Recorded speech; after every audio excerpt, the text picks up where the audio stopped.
Eto naman ang aking monstera. So, cuttings to ng mother monstera na nasa loob ng bahay namin. Tingnan nyo guys, lumampas na yung kanyang mga roots, lumabas na siya. Kaya kailangan ko siyang iriripat ngayon.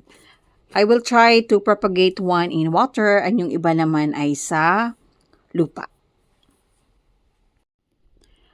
Eto guys, yung plant na nang sineparate ko na siya, hinugasan ko na rin siya, and then meron akong tatlong plants dito na pwedeng itanim ulit.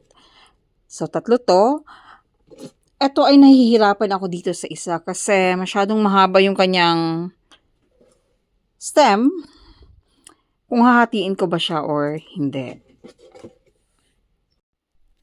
Eto na siya guys. So, nilagay ko ngayon sa tubig yung dalawang cuttings at saka yung roots na pinutol ko siya. And then, eto naman yung sa kabila.